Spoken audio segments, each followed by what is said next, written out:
The March 5th, 2025 Budget Committee to order, noting that all board committee members are here. And I need a approval of the agenda. So moved. Second. All in favor? Aye. Agenda is passed, no public comments on the budget. Now let's dive into planning 25-26 planning. Steve, take it over. Or Al. Allie's going to talk about this first and then share the supplemental data that she pulled together. At the end, I'm just going to talk a little bit about how this process connects into a couple other committees and the work that they're doing. Good morning, Dr. Brown. Good morning, everybody. How are you doing? Good morning. I'm doing well. How are you? Thanks for joining us. Absolutely. So Allie's going to talk about the budget planning process and take it from here. Allie? Okay, I won't pull up the timeline, but just a reminder, we're at the point in time where we have you approve the preliminary budget planning process. Nothing has changed in the document from last month, so this month we would just be looking for approval to take to the full board next Monday. Jack, I know you did ask for some supplemental data last month, which I did create a document that we can go through really quick. You had asked for the open enrollment data for all of our comparable school districts, so I have all of those in here for those districts like DeForest, Sun Prairie, Middleton. So those are in there. And then the other data that we put in there was enrollment change as a whole for each district. So you can see from 23 to 24 what the enrollment change was, whether they had an increase or a decrease. And then I also put in there 22 to 23 and then 21 to 22. Yeah, I noticed that. It looks like all the districts are enrolling out. There's and it looks like those numbers are increasing or maybe stabilizing. So a really interesting one, Allie, you put the cursor on like Sun Prairie. So like Sun Prairie was one of the most significantly growing enrollment districts in Dane County for a long time. And what is occurring there is basically the exact same situation for us, which is very large 12th grade classes graduating out. And then their incoming kindergarten class, nowhere near the size of the senior class. And then like in Waunakee, the new housing and what's occurring in Sun Prairie for growth is really filling in the gap. But that's really a Dane County issue. You can see that DeForest is the district with the largest enrollment growth. And if you drive over to like the Windsor DeForest area, you just see there's a lot of activity occurring in that just general geographic area. There's more growth occurring there right now than there is in Waunakee. And so DeForest is really kind of going through a large change with just the amount of construction going on. But generally speaking, you do see some districts with declines. So Middleton, what's interesting about Middleton is last summer they were calling us and saying, what's your 4K enrollment at? Because they were seeing their 4K and their K was way down. And they're definitely entering a declining enrollment phase in Middleton. They just don't have the numbers. They don't have the growth to make up the difference. So that's what's happening there between the senior class and the incoming kindergartners. And a lot of the city of Middleton doesn't have the same type of growth. The growth in the Middleton district is occurring out in the country, rural areas. But they're not seeing that. And I would say we have a very similar parallel to like, Sun Prairie and Verona and Waunakee are all kind of in the same unique situation with seniors and kindergartners. So it's not a Waunakee thing. It's definitely, more of a regional thing. Thanks for pulling, for sure. So some of the next major things that would change for the first draft of the budget would include the health insurance renewal decision, which will be coming at the April board meeting. Steve will talk a little bit more about that.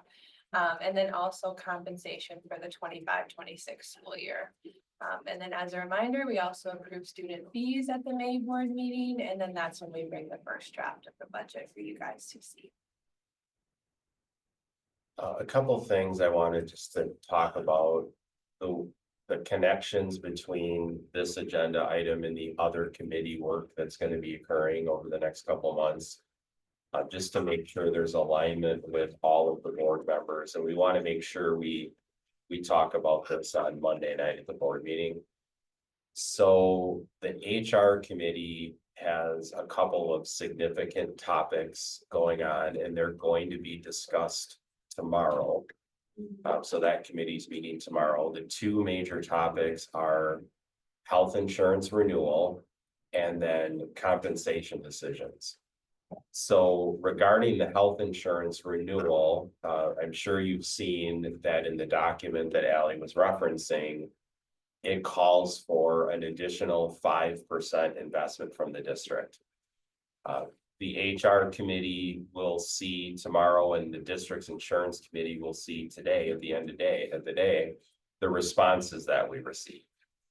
And it's going to be important to connect the responses that we receive to what is in this budget planning process document, and making sure that all board members are aware of what those proposals were and how those proposals intersect with the budget. So obviously you haven't seen them yet, but they're in the HR committee packet for tomorrow. We will be talking about that at the board meeting next Monday. The second, go ahead. Do you have an idea of what that 5% costs? You know, what's the value of that? Yes. Ally, would you mind opening that document? And I believe the one chart that shows the differences between the 2 years will have, unless it's got salary and benefits on it. I can't read that, but we might be able to. Yeah, so the health insurance year-over-year increase. Set 4.9 to 5. Yeah, so I'd say the $250,000 range roughly. Looks like our district investment in 24-25 is roughly $5 million.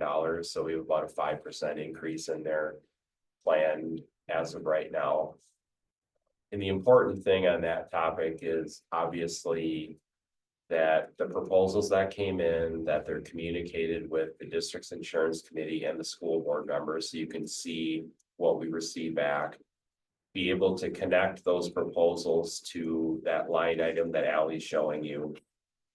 And then as a board member, be able to see the feedback from our staff on the district insurance committee process. And then we'll bring that forward during the month of April. So just want to have that on your radar, that's an important aspect of 25-26. The second one is compensation planning. So at the HR committee tomorrow night, one of the agenda items is to begin the conversation on that. And there's two, I would say, major prongs associated with that. The first one is connected to the referendum. So as a reminder, in November of 24, there was a specific dollar amount included in that referendum for hourly staff to catch them up to the Dane County average. So that dollar amount was $500,000 in 25-26 and $500,000 in 26-27. And when that's completed, all district staff, no matter which job classification you are in, will be at average or slightly above average to meet that longer term goal of the board.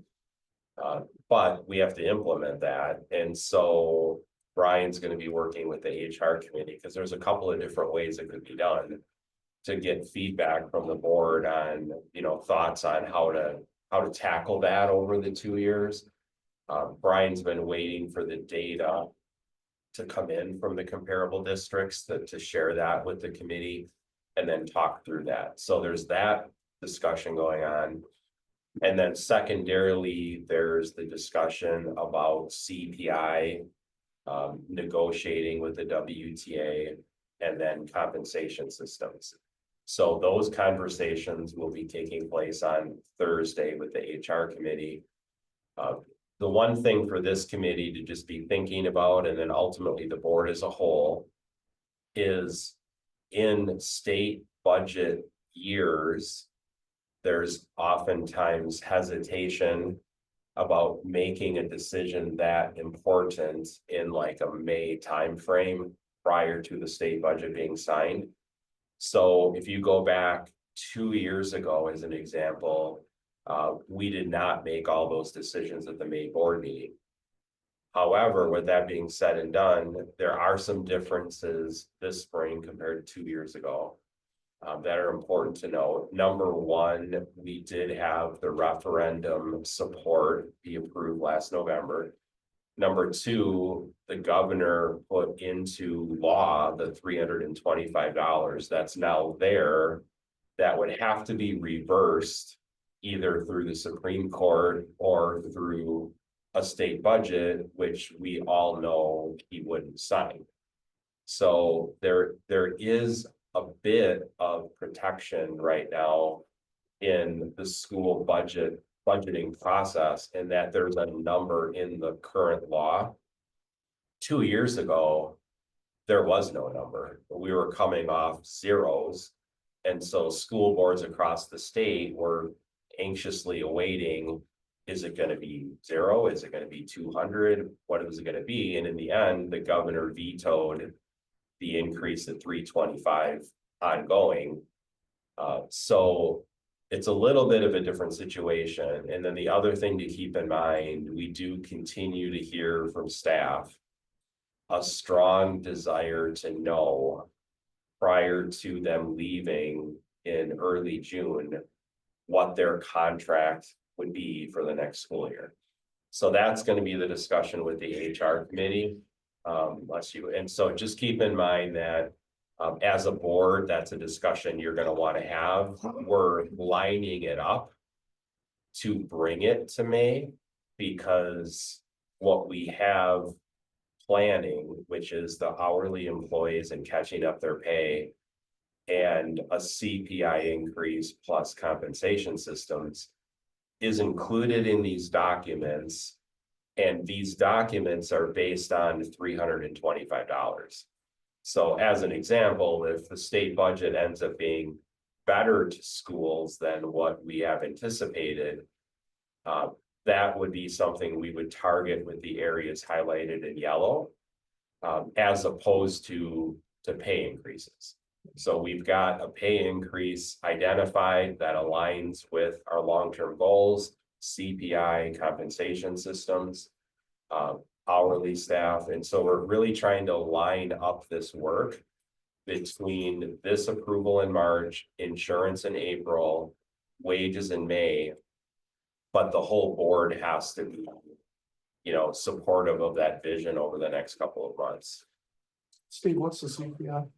2.95% is what it landed on. Okay, and then that 4.1 or whatever it was is a combination with the points, credits, and that sort of thing. Yep, absolutely. And one great reminder, I'm glad you brought that up, Mark, was you did see the last time Allie and I brought forward our post-employment benefit liability dropped significantly because we are no longer banking points and deferring them to the future. We're paying them now. And so that is a very good long-term move by the district. First of all, staff prefer it. But second of all, it reduces that liability of pushing out that payment for points to further down the road. So we did see a very positive OPEB report the last time we updated it because of that investment in making the points payments, when they're owed. So just keep in mind that what you see on the screen is based on the 325. Ultimately, in the end, our thought process would be Hopefully, there's additional investment in state special education aid, maybe 10%, maybe it gets up to 40. The state superintendent's asking for 90. Ally and my professional association's asking for 60. Hopefully it gets moved a little bit, and like for board members going to the event next Wednesday, you know, and Ally and I are going, Dr. Brown's going, like state special ed categorical aid is a focus. And one thing that could be a question from individuals is, you know, why would you target money into the highlighted areas in yellow if special ed funding goes up? That doesn't seem to be connected. But what happens is the general fund, which is what would pay for all those items highlighted in yellow, has to fund the special education fund by the shortfall that exists. And so what really would happen is if additional funding came in for special education, the general fund would have less of a shortfall to cover, meaning we would be able to invest in the items highlighted in yellow or whatever other priorities emerge. So it's just interesting to keep in mind that truly, and I'm not sure how well understood this is by, you know, all the legislators making the decision, because it's really getting into the nitty-gritty of school accounting.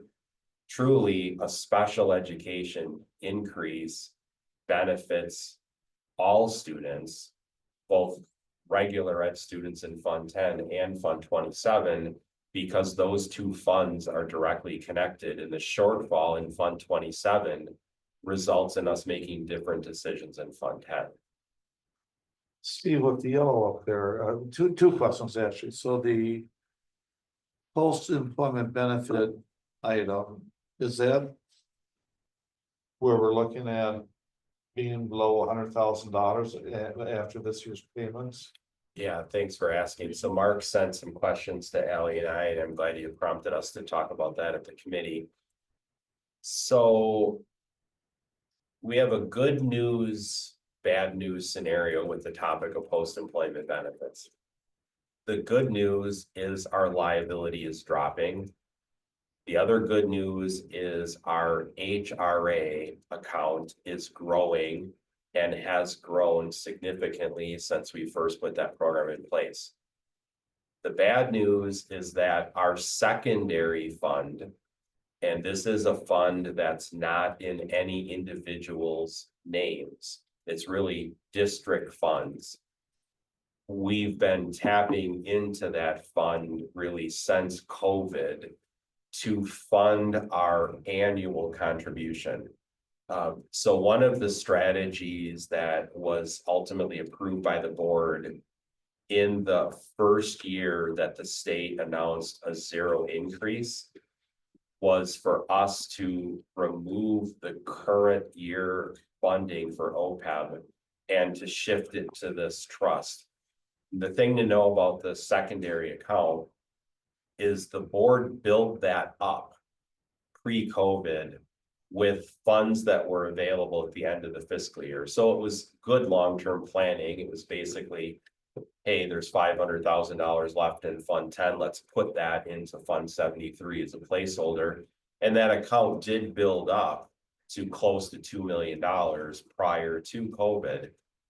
Once the zero hit, and just as a reminder, our district did not fare well in the alternative program to the zero was the federal funding through COVID. We just did not fare well in that environment for a number of reasons. Number one, our demographics, because the title formulas were used. And then number two, the in-person hours, our ability to offer in-person hours varied greatly from other parts of the state. And the latter portion of it was connected to that. So we did not have the funding that other districts did. So we on purpose started pulling down the fund that we had put dollars in up front, which was totally fine. But we're now to the point where we have to shift back to current year funds. We'll have to make those payments. And so shifting back is the challenge, and that's why we have that area in yellow, and that's why we list that as priority number one. One other thing to share with you, because we can't just only rely on the state budget being the only solution to address the items in yellow. Dr. Brown has been leading, I would call them different budget meetings than we've had in the past, where we've been going into every building and department leader and have been asking very important questions about what are some of the current expenditures that could be reallocated. We're asking people, I'll give you a good example. One of the things that's come up is the district subscription to Zoom. So since COVID, we've had a number of licenses for the Zoom product. But the Google Meets product has now improved significantly to the point where we're asking the question, should we be canceling Zoom on a district-wide basis and using the free Google Meets? Those are the kind of questions Dr. Brown has been asking these department leaders in all of these meetings. So when we get done with them, we will be able to collate the total scope of what we're coming up with in these discussions. And we will be prepared, if needed to be analyzing those expenditures alongside what's happening with the state budget. But I feel like those meetings have been very productive. I compare them to the safety meetings that we had with each building, where there was a lot of back and forth about, you know, different ways of possibly doing things, and we're doing the same thing on a budget end. I would compare that to our previous budget meetings have fundamentally been about asks. And Dr. Brown kind of changed the conversation from asks to what is effective, what's working well, what is a priority and what no longer is a priority. And so I would say it's been a good learning experience for the whole admin team to maybe look at things a little bit differently. And I don't know, Dr. Brown, did you want to add any comments on these meetings that you've been leading?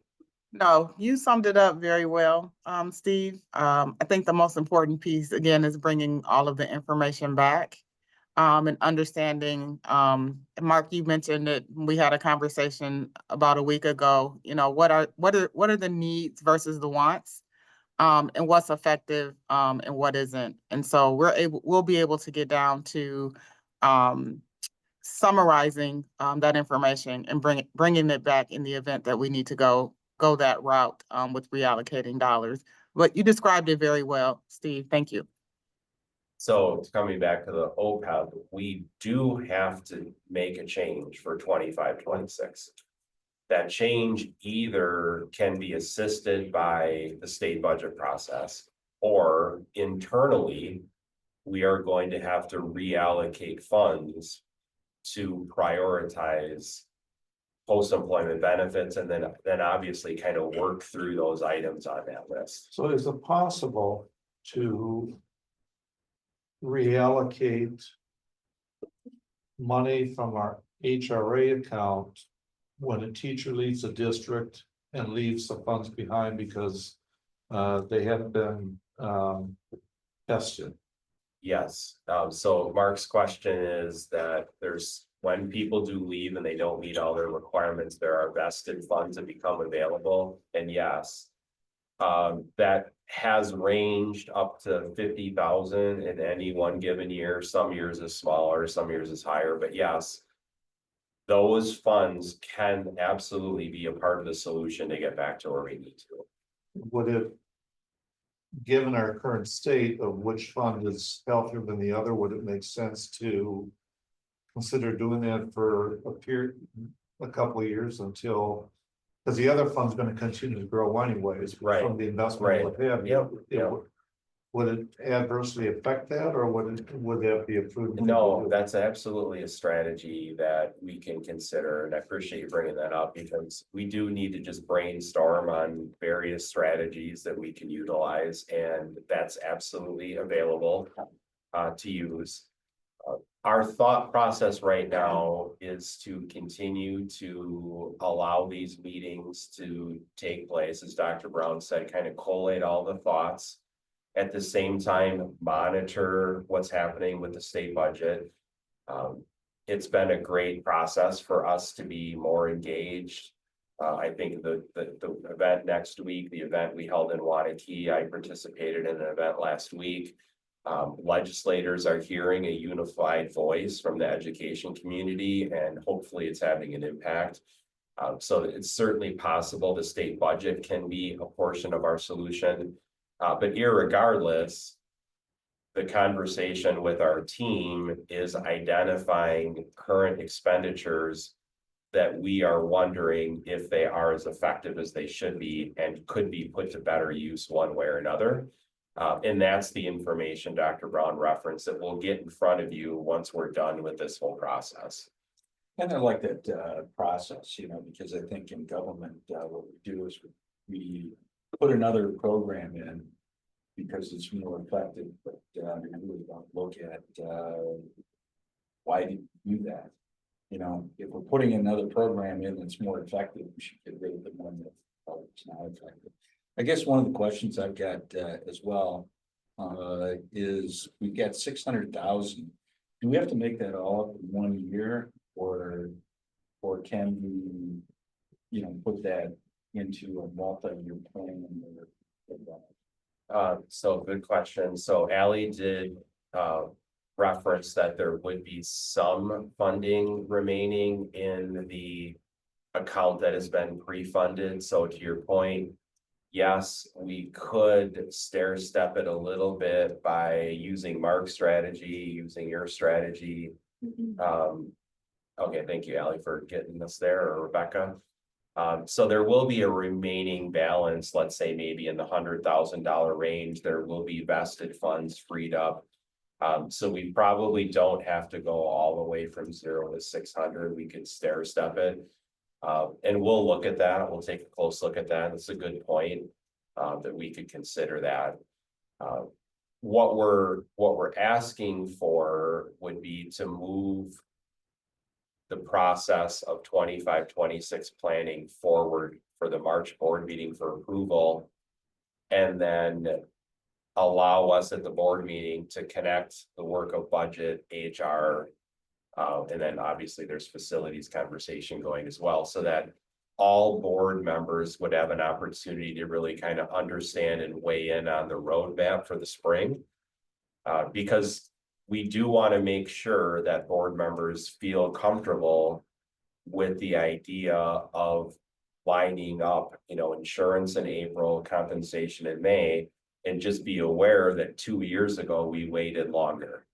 You know, and there's reasons for the difference, but we want to make sure everybody understands that and feels okay with it. I guess the other thing, going back to the previous document, you've got maintenance as a priority, number 5. Yep. Contingency number 4. I would, you know, I think we had a conversation at the last board meeting or committee meeting where we moved the maintenance up ahead of contingency. Yep. Ahead of what? Ahead of contingency. So I'm gonna ask Ally to just that, or Rebecca, are you controlling it? No, thank you. I'm not sure the whole board would agree with that, but. So here's the reason. I'll just share again the rationale for maintenance being number 5. So the rationale is we have been blessed with incredible timing and support from the board on the $175 million referendum.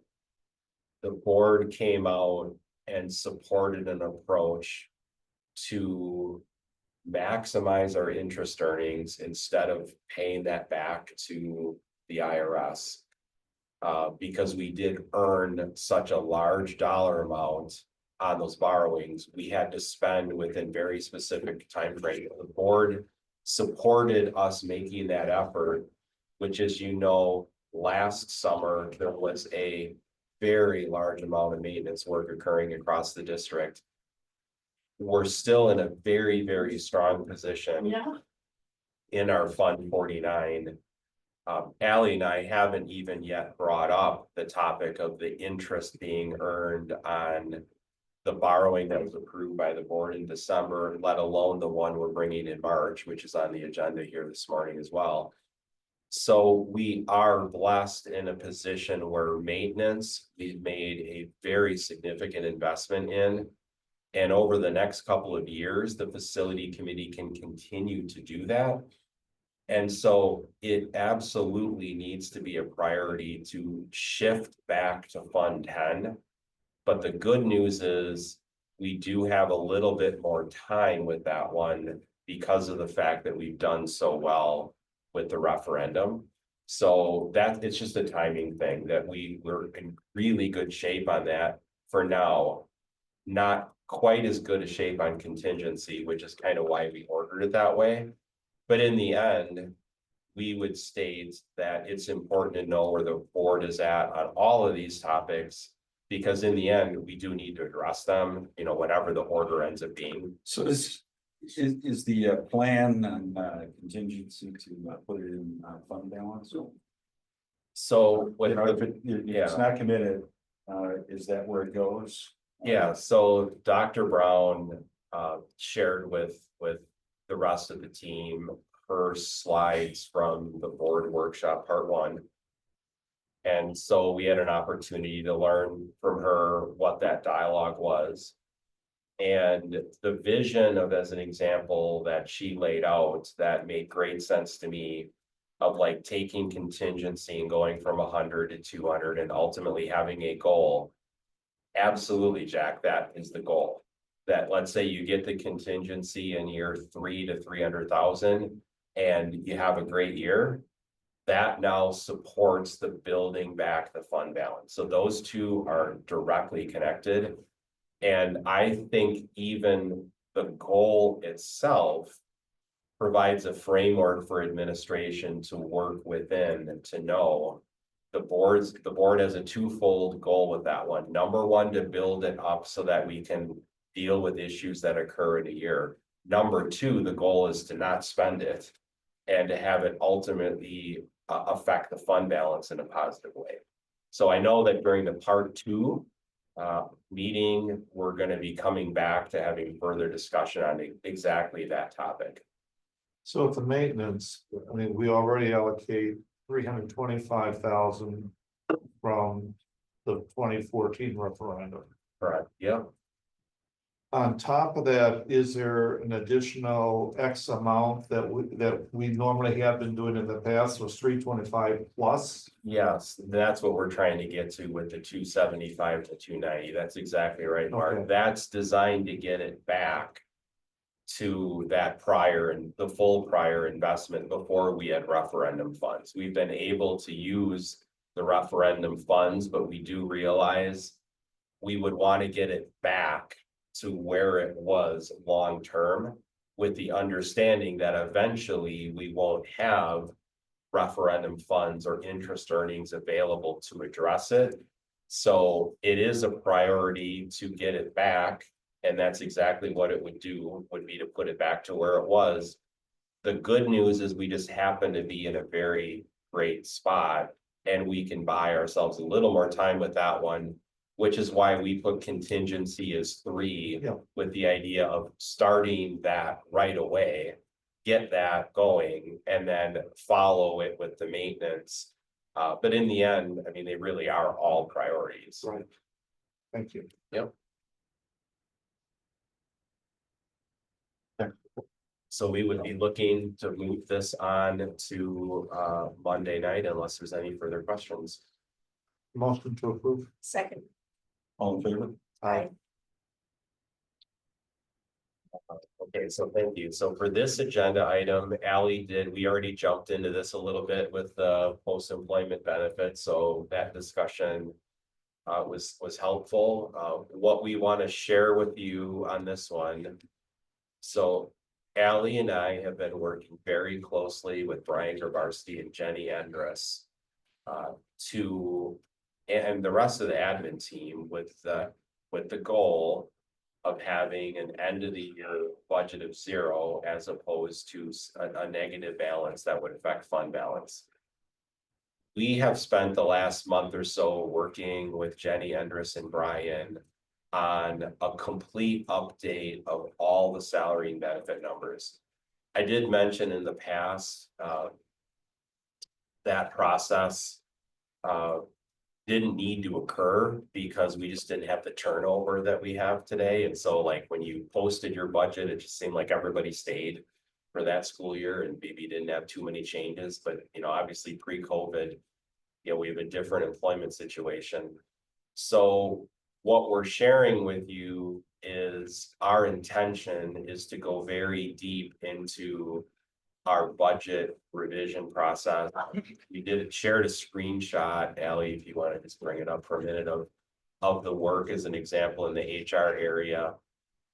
The positive news to share on this one is if you look and see the difference between where we were. 57.5. Thank you. And where we are today, we have savings in the employment area. And I know as a board, sometimes we don't always do the best job of circling back and letting you know how programs that you added or implemented worked. I want to share that like the new program that we offered, the program that allowed someone to go off of our health insurance plan and onto a spouse's and then receive district payments for their out-of-pocket cost on the spouse's plan has started to gain traction with people, and we've had people drop our insurance plan, including on January 1st. And we're actually seeing, last year it was a negative change, and this year we're seeing a positive change. So this is really good news. I did mention to Brian that I thought at some point when we could fit this into an HR committee agenda to provide that committee with an update on the work that has been going on. So we're going to be updating all of this. We're going to be working on the post-employment benefits, and we will provide you with an update, but we've been spending quite a bit of time on working through the goal of getting to 0. That goal was super helpful to really form our work, frame it up for this spring, and our admin team knows that. They know we're all working towards that. Dr. Brown has been bringing that up in the meetings. We've been talking with them about carryover. That was on the workshop slide. And so I would say there's very, very good conversation going on right now about this topic. And we really appreciate the budget committee weighing in on this, and weighing in on it early has really helped us as we're kind of working through the spring. So we just wanted to give you that update. So just clarification, the dark or the bolded area is what we're proposing. It's where we are right now. Yep, and the gray, I know it's a little hard to see, is where we were. So if you go to the far right, I know it's hard to see in the gray under total.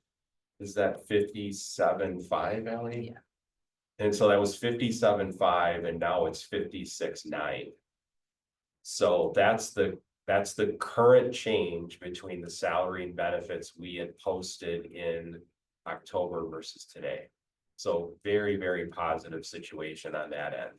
Now, we certainly have other ends that are challenging, like legal. Our legal bills are escalating beyond our budget amount. Not to this degree, but they're definitely higher. But we certainly have a good framework to begin with. And I just want you to know that that's been very helpful for us this spring to work through that. And we'll continue to bring forward this topic in the coming months. Thank you. Fund balance, that's a conversation that I know has come up in the first round of the board workshop and will continue to come up. I think us identifying a goal again, would be very, very helpful, a goal that could be measured and a goal that we could look at over time. I don't think we need to repeat anything else in this area because I know those board workshops are covering this topic, but we will just kind of keep that front and center. And so we kind of have a final, where do we want to be with that moving forward? And right now, we're at about 7%, 8%. Just I think it was up to 11. I think it's like at 11. 11, right now. Yeah. Yeah. Okay, so transportation, so last month we had an initial conversation around the topics of safety improvements in the transportation space.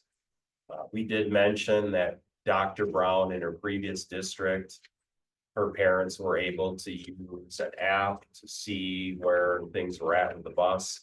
We did mention that Green Bay Public Schools is an example of a Lamers district that's really implemented the full scope of the safety improvements. What you shared with us was some initial feedback that it makes sense to go to market at the conclusion of our current agreement and include a full slate of safety equipment and technologies in the next request for proposal, which would work great. Absolutely could do that. Allie and I did meet with Lamers to just kind of brainstorm a little bit about, are there lower cost measures that we could put in place for 25, 26 and 26, 27 before that contract expires. And what they came back with was the idea of the parent tracking app without the investment in the individual student tracking. And so what that would mean is, I would describe it as if you've ever looked at like, where is your UPS package or where is your Amazon package? It's the same kind of thing. All buses have a GPS device in them and they have for a while. So it would be connecting that to the app. And while the parent wouldn't get the individual scan from their child at the school, because that would require the iPads and the the badges for everybody, they would be able to pull up and see bus 5 at Arboretum is on time, or it's 5 minutes behind, or it's in Southbridge right now, it's on this road. It would be basically very, very similar to what you currently could see on delivery apps. That take a picture of them too. that will not take a picture. Good question. No, that will not take a picture. Student dropped off. So the question would be whether or not, as a board, you would be okay with us exploring that idea. That would be a bit of a different approach than what we brought up last month, and we could absolutely continue along the thought process of the next RFP includes the full slate. But what are your thoughts on a scaled back version of the parent app and seeking to make that available? That would require the district to purchase that app because it's for our parents. So it'd be like a district product for our parents.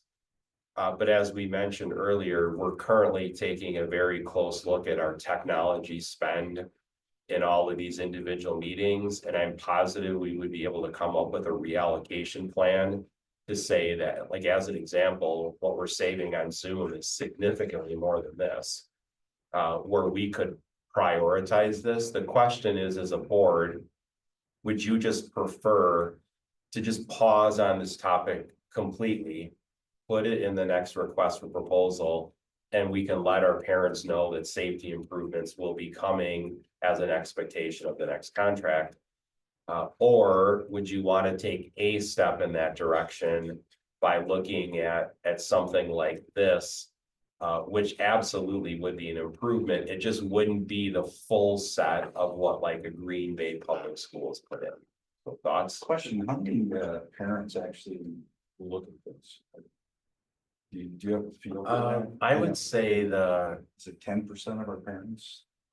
50, 100? So I would say an app like this would be widely adopted by our parents who utilize the transportation service.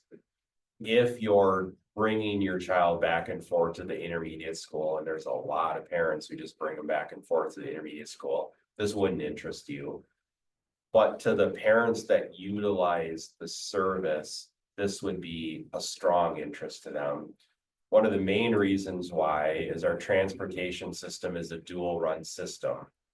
So if something happens on the first run, and let's say an issue occurs with a kindergartner on the bus that serves your neighborhood, and now that bus is 8 minutes off, that tracking app would allow a parent to just quickly look at it and say, oh, you've got 5 more minutes. You know, the bus is a little bit behind. On our end, communicating that out is a near impossible task on a daily basis. We choose to wait for something much more significant to communicate out. Like a bus broke down, another one's coming, it's gonna be 20 minutes. We will send that out.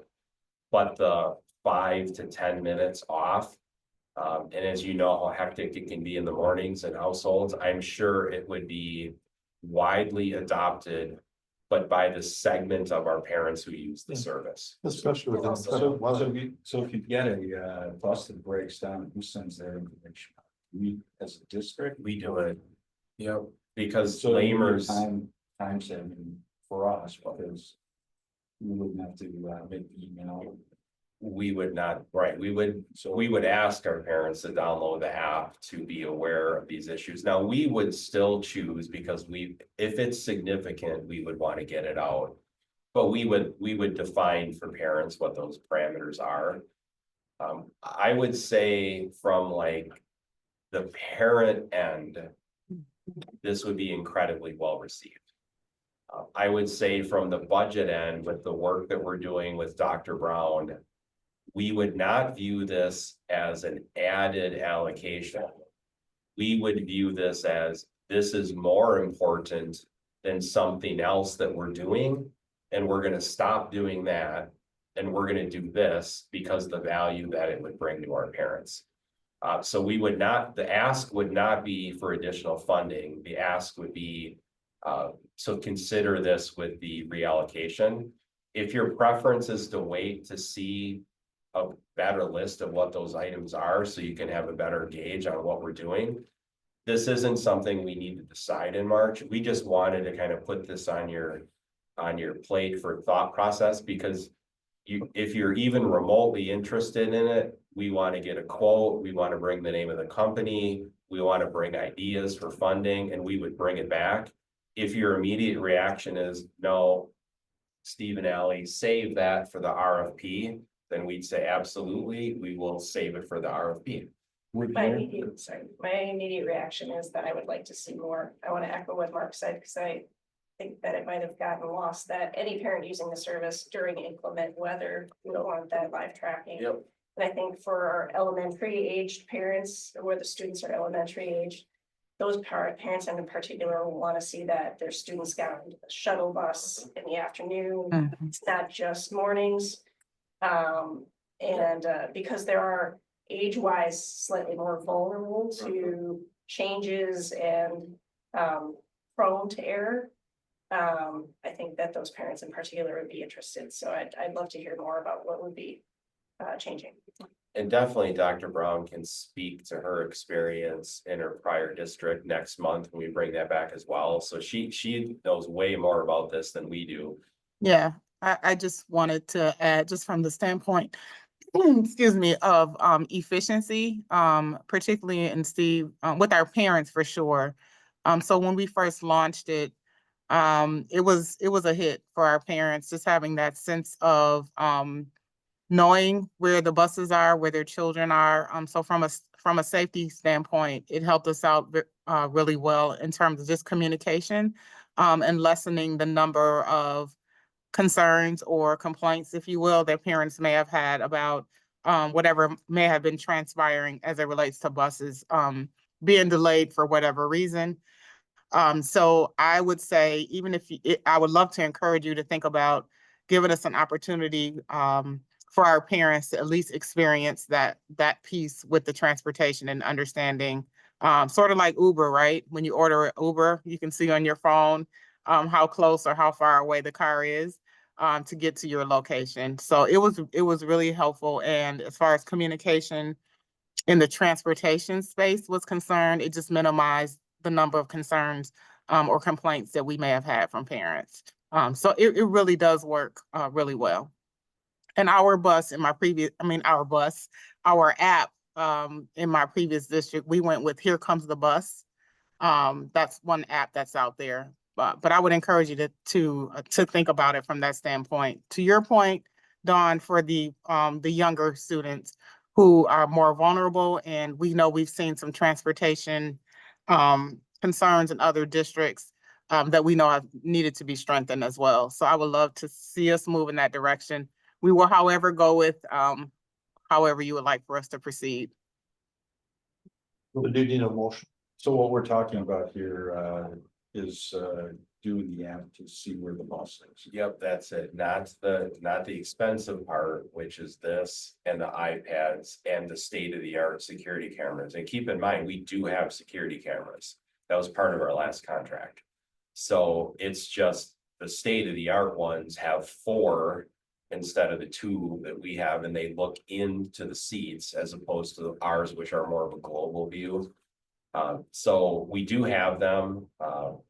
They are effective to the degree that you can't see inside the seats, but we do have them. So we're moving forward with the app. Where's the bus? So what we'd like to do is bring you back the cost, the name of it, and then our reallocation strategy to Sure. fund it and tell you what we're gonna be getting rid of to fund that. Let's do that. Let's do it. All right, thank you. So the next agenda item is an important one. So a couple of things I want to share with you. So this is the November 2022 referendum financial plan. So Rebecca, could you first bring up the last document? Oh, thank you. Allie's going to do it. What I want to share with you is that Standard & Poor's, which is the rating agency that evaluates our district from really an objective standpoint, has continued its AA- rating. And as a reminder, when we stepped into this process, they upgraded our rating to the AA-. And the board implemented some strategies in the past to try to put us into that position so that AA- was an upgrade. Our goal is to hold on to that AA-, which then means that we are able to get slightly better rates in the market. Under the credit highlights, the first bullet point just says that they have assigned us a AA- rating. The second bullet point says we've affirmed or they're confirmed the AA rating for the debt that we have. And they're saying our outlook is stable. Generally speaking, this is a positive report that highlights, I would say, the strengths that we have, as well as identifying the challenge of the fund balance, as well as the challenge of just a district that has been investing in facilities has debt, right? So overall, it was a positive that we were able to maintain that AA- rating. I really truly believe that the board's decision last September to allow Allie and I to allocate maintenance expenditures from Fund 10 to Fund 49 was critical to us being able to maintain that rating, because that put us in a position where the overall impact on the fund balance last fall was minimized compared to what it could have been. So the positive is that's where we're at. It's a AA-, and then the conversations from the board workshops. Just to share with you, those conversations are really powerful because like the Standard and Poor's analysts, they ask Ally and I, where is your board at with fund balance? What's their goal? Where do they want to get to? And they said, we know you're having conversations on fund balance. When do you think you'd have a decision on where you want to get to? So they monitor at a very in-depth level what districts or governments are doing that are issuing debt, and they know, what it is that we have on the table and what we're discussing. They look at our long-term maintenance plan, our long-term facility plan. They look at the document Ally shared with you earlier on the long-term financial plan. They ask Ally to give them all of that information. And so that's just to reiterate really the importance of those conversations. They significantly weigh factors like board commitment to something like fund balance. It doesn't have to happen overnight, but that was some of the questions Ally and I were getting is, okay, where's your board at with this? And we said, oh, great question. Our superintendent's working with establishing a goal through our board workshop. And those conversations are received very positively. So I just want you to understand that. We can bounce out of this. Okay, and then the second one, Ally, I just want to point out the importance of this data, if you could blow it up so my eyes can see it, in really what we're looking at with the financial plan. So the blue column I want to just talk about for a minute, and then I'm going to connect this to our financial plan. The blue column is something that a lot of districts and boards don't necessarily hone in on, but it's critically important for long-term planning, especially from the lens of your existing property taxpayers. And what the blue column is our attempt to calculate new construction throughout our community. So you can see in 2024, it was estimated to be 3.4%. Why we have to estimate it is because as a school district, we do not receive data from the Wisconsin Department of Revenue that says for the Waunakee Community School District boundaries, your new construction is X. What we have to do is we know our district is the entire boundary of the village of Waunakee. So we know all of the net new construction in the village of Waunakee belongs to the Waunakee School District, right? But we know that's not the case in some of our other municipalities.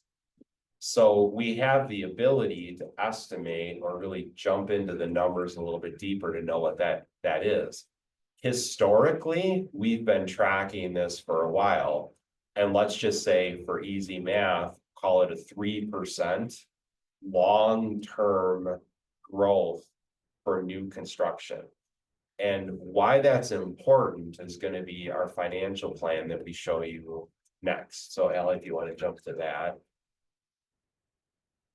Because this to me is a very, very positive story to tell the community in regards to the $175 million referendum. And I want to make sure all board members are aware of this when we bring this topic up. And what I want to just start with is that annual percentage change column on the far right. So Ally and I have continued to work over and over and over again with our financial planners with feedback from the board on what you would like to see as we've been going through this process to have a stable long-term change in our debt service levy that is affordable for our community. And what you're seeing here is the final step of us borrowing new funds for the $175 million. And what that is doing under the annual percentage change column is we are basically at a 2.1% long-term increase in the debt service levy. And why that's critically important is we know that is lower than our historical growth numbers in the community. That means, truly what that means is if the growth pattern in the Waunakee Community School District as a whole continues with prior patterns, future properties and future residents will be contributing and picking up the cost for the $175 million plan. Existing taxpayers, when you look at that column, percentage change, while in the end, everybody's paying the school tax levy. What this story is telling us is that the increase that we've created over time for the $175 million is lower than the expected new growth throughout the community. Now, this is Fund 39 only, right? We have a Fund 10 tax levy that's much larger, that's heavily dependent on the state budget process. But in Fund 39, the area that the board can shape and manage, we've created a plan that I believe truly delivers and exceeds expectations for what we put out there for the $175 million. And I think it's just important to really recognize all of the work that the board has done going into this, because it really started, and I remember, Jack made comments early on about, get after the borrowing because interest rates are going to go up, and then be comfortable with bond anticipation notes to get to the back end of when rates should hopefully start declining. And that's the pattern that we followed. And when you look at the columns up there, you do see 2 bond anticipation notes that we're circling back to. And we're circling back to them with the idea that by 2028 and 2030, the interest rate market has eventually stabilized where you're not seeing the current rates that you're seeing today. And we're going to be able to lock that debt in at the back end of this interest rate cycle. So I view this as a very positive story, but a couple of things all board members need to know. And I'm going to mention to Ted, because he asked this question to Allie and I several times, is Ted's question was, the referendum has been very successful financially. We've earned significant interest earnings. Can we help long-term with the community and with our debt by utilizing some of that funding to create a long-term vision that we can explain to the community looks like this?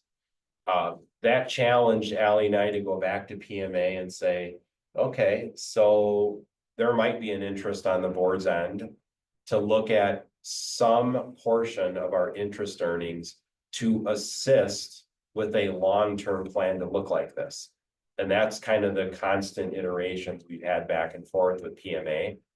It's important for all board members to know there is a column here, and you've seen this before, we've shared this, but this is where this is the final step, that utilizes proceeds from or interest earnings, and I would say in our case, it's interest earnings, to reduce the property tax burden as the 175 is added to the levy, to smooth it out, to construct this plan that sits at about 2.1%.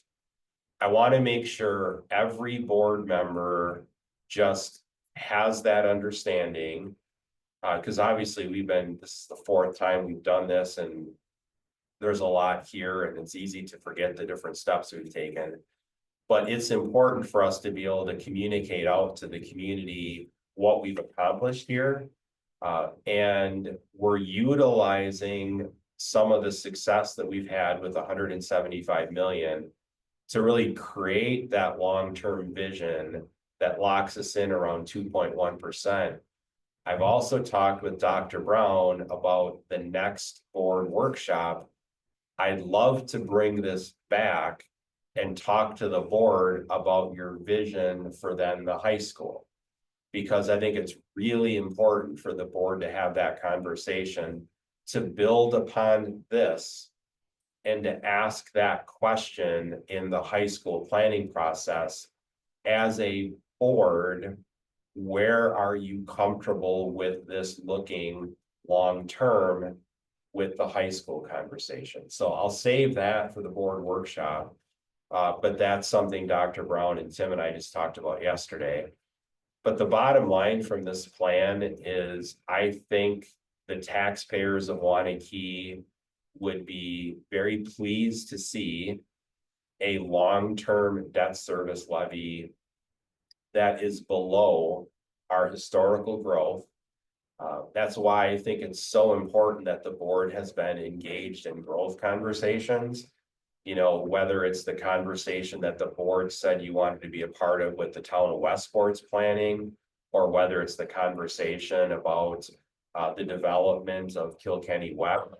This shows you how important that long-term conversation on growth is, because we're planning around that to really keep the costs on the property tax levy consistent for existing property taxpayers.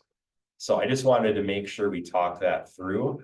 This isn't an action item for this committee, but it will be Monday night, because we're bringing the results of the $52 million borrowing to the meeting on Monday. So thoughts or questions anybody wanted to share? So if there are savings here, what are the restrictions on any of those savings on where they go? Yep, great question. So there are opportunities for savings on this chart. There's 3 of them. Number one, the 52 million right now has an estimated interest rate. We will see on Monday night how the borrowing actually went.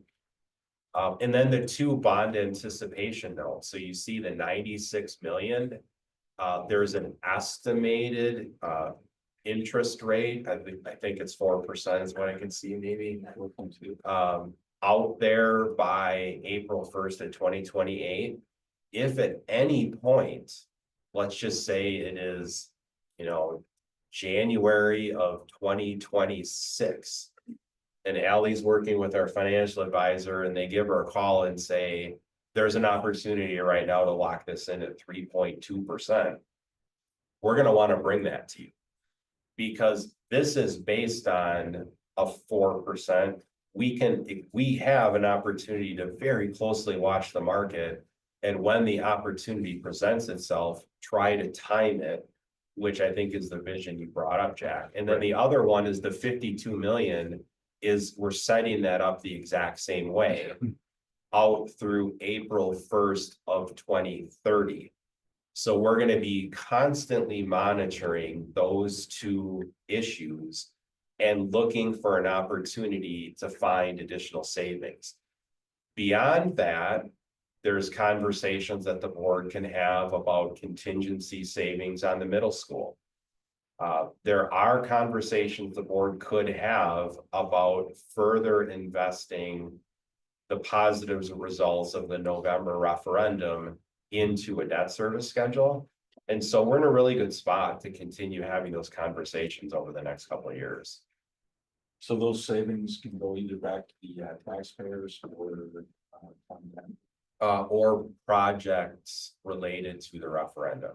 So they either would go back to the taxpayers, like you mentioned, or the facility committee would be able to accelerate maintenance projects ahead of schedule to utilize them to do additional projects, or the board as a whole. I'll give you another example. You did see with the high school planning process an option A. That option A built a secured entryway between the high school campus and the middle school campus. We now have learned we have the legal right to close off Community Drive if we wanted to.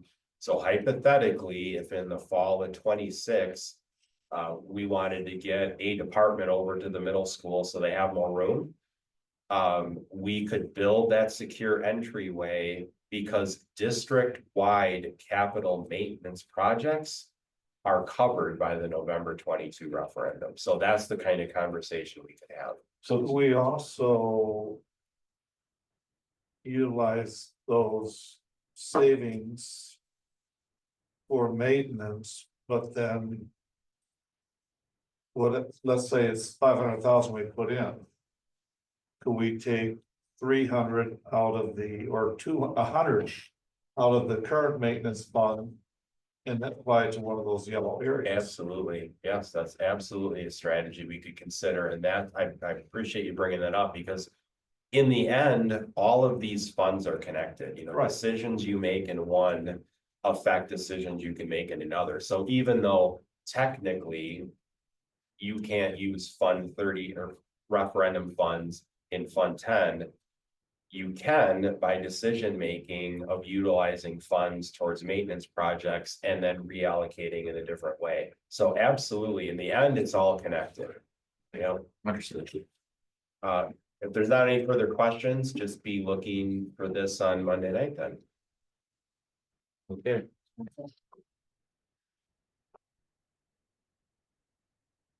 Sure.